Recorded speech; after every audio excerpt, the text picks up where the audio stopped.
toyon berries. So can you bushcraft with no gear? I think that'll be a fun topic for us to explore, and yeah, stick around because this ought to be interesting. I'll talk to you in a minute.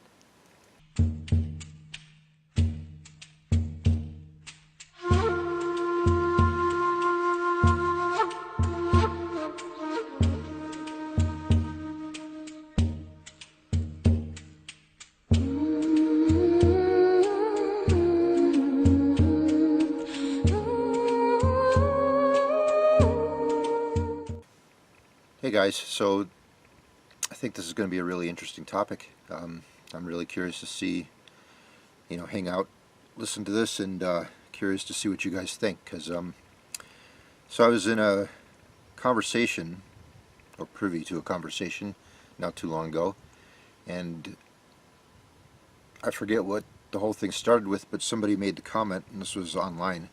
Somebody made the comment that I can't go bushcraft because I can't afford any gear. And boy, that really just triggered me. I mean, not triggered, but got me thinking. And think, is that really where we've gotten to? Because I think we really easily succumb to this trap of so many outdoors activities, or anything we do really, being very money centric, gear related, that kind of thing. And the point of a hobby is to get stuff, and or that to participate you need a certain level of gear. For instance, mountain biking is really popular around here, and there's you can see a lot of folks have really expensive aluminum, titanium bikes with all the bells and whistles and gadgets on it, and those things are spendy, there's no doubt about it. And then add in the bike appropriate outfit and all that stuff. You don't see anybody mountain biking in just regular old shorts or jeans anymore, do you? So but is that necessary? That's the question. So I've been thinking about, and I got my notebook here and jotting down some thoughts about bushcraft, and the trap of getting too absorbed into the whole gear idea. And it's fun putting together a kit and everything like that, and there's uses for it, of course, but I'm going to go with right away that no, you don't need gear to do everything in bushcraft. You need it for some things, but you don't need it for everything. And so I just got to jot down a few ideas. So first thing I thought in my mind is that anywhere that you in your area that you have an outdoorsy area, it could be a city park, it could be your backyard, you might be right next to national forest, what have you. To me, if you go there and you don't know the identification names, and you don't need to know the scientific names if you don't want, but just what they are, what kind of tree is it? Is it a black oak, or whatever. If you don't know those things, then you got some work to do, right? So that would be a great place to start, to me, is that getting to know the plants in your area and what are their uses, what's useful for that kind of thing. And quick segue here too is that I think that this video could lead into a series, maybe, that if I thought about doing this and talking about this and doing some of these things at the same time, but this video would end up hours long, and that's too much. So I thought we'd just have this talk first, and then get on with some other videos later on. We could actually maybe do some of this stuff if you guys are interested. So leave a comment and let me know if that's something you'd be interested in watching. So I'd be glad to do it. So think about plants. What would be the point of knowing the plants? And making fire is a popular thing to practice. So which trees and plants and shrubs and other things are useful in your area for making fire? What makes good bodro materials? What makes good tinder for use with a ferro rod, or that kind of thing? What burns well? What catches a spark really well and ignites easily? It could be seasonal. Some times of the year some materials work better than other times of the year. What makes a good bird's nest for you get your bow drill, you get your ember and stuff, and then you need that right bird's nest to get it to blow into a flame, right? So what materials in your area work for that kind of thing really well? What doesn't work so well?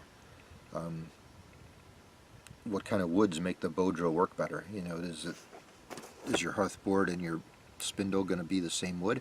Is it going to be different woods? Do you like, in your area, do hardwoods, softwoods, whatever, they work better? So, and it does vary, honestly. So, you could look at what plants can you make cordage from. What plants have, there's some plants that are very vine-like and would seem to be good cordage, but they break really easy. There's no strength. So what trees have roots that would be sufficient for making cordage with?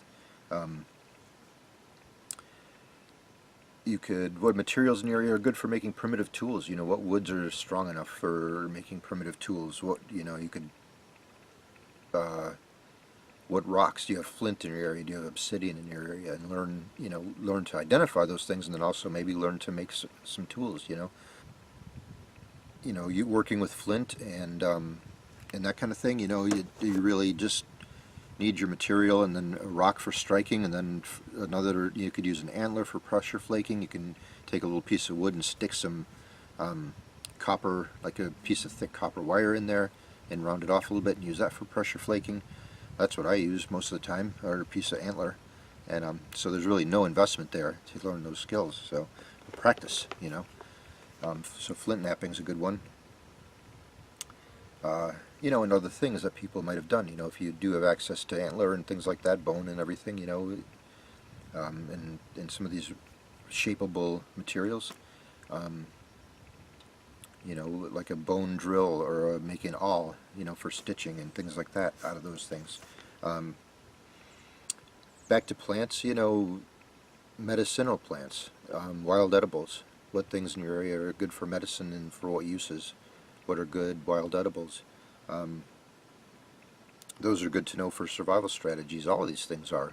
If you know these things, then not only is it fun for bushcraft and being more comfortable in the woods and knowing your environment better and just having a better time out here, but also, when push comes to shove, knowing some of these things, you're in good shape, in better shape than you would have been otherwise. Plants also, what are the patterns of the plants, the natural patterns? So how do they vary from day to day, week to week, month to month, and then throughout the seasons and around the year? There's some plants, I have some plants right in my yard, like sorrel's a good one, that at nighttime it closes up. It's like butterfly wings, it closes up, and during the day they're open. Like an acorn, there's only a short season that oak trees are producing acorns, so when is that in your area? And when are other plants producing useful medicines and foods and materials that you could use, because it's not going to be year-round for a lot of these things. So that's a good thing to know. So knowing the patterns of the animals in your area. Again, seasonally, daily. What do the deer do in the morning, during the day, in the afternoon, and at night, evening, at night? Where do they hang out during these times? That's going to vary by area too. In more residential areas, they're going to be very nocturnal for deer. Other areas, they could go either way. Where are they hanging out in the fall versus the spring versus the summer versus winter? So they change their patterns during the day, by the hour, and also over the seasons, and everything in between. So, learning those things, and that's a lot of observation. You could sit inside and watch videos and read all you want, and that's all good to do, but then go out and apply it, for sure. Another thing I think that goes hand in hand with being in the wilderness, whether it's wilderness survival, bushcraft, or any other activity, is fitness. So going out hiking. A lot of us like to get out and hike. Or we're going to walk into a camp area, that kind of thing. So, things you can do at home are stretching, and if you want to get more into it, there's natural movement and parkour and all kinds of things that kind of go hand in hand with bushcrafty ideas. Just being in the outdoors. So I think that's another thing to pay attention to, and be in decent shape so you can get outside when you go hiking. And paddleboarding, kayaking, these things are all good too. Biking, to help you just be in general shape, because it's a lot more fun to enjoy outside when you can, get about a little bit. Learn about your local biomes. What are the basic environmental conditions in your area. Where I'm parked right now is kind of a chaparral kind of biome.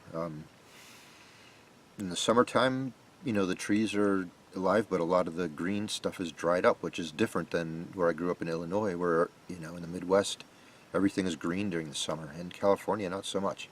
All the green stuff, a lot of like the wild edibles and things are coming up now, and it's January.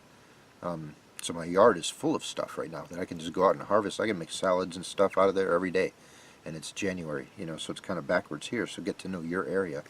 You can go to the Forest Service. They have free and cheap maps that have, your national forests and other things. BLM, same thing, and learn about maps. Learn about how to read them.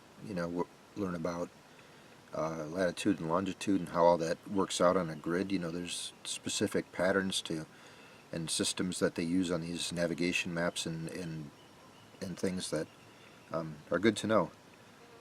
And then also, using those in maps or not, you could learn about site navigation too. Just kind of practice things. And when you go to your favorite hiking spot, pick out landmarks and try to use them for navigating your way through and get in that habit, so that you could you can go longer distances, kind of get general directions, and that using like a tall tree or a mountaintop or a power pole or something like that, that gets you into the habit of using these things for keeping kind of tabs on where you're going and the directions you're going and that kind of thing, so that these things, they become habits, then it just becomes an easier tool to use when you need it, and not something that you're thinking, boy, I remember reading about that one time and 3 years ago, or I heard about it or saw it on a TV show, and you haven't practiced with it, then then it's not going to be as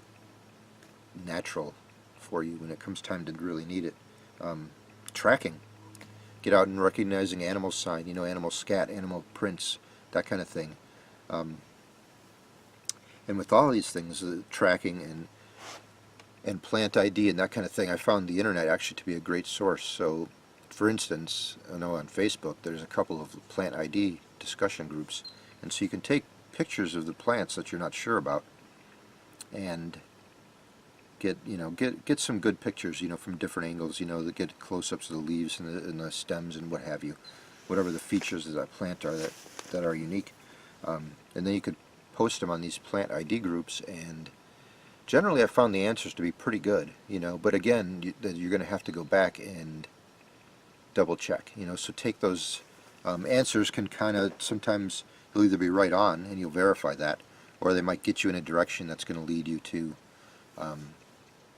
identifying that plant, and so get on the internet and really research in depth. If you have some books at home, you can use those too,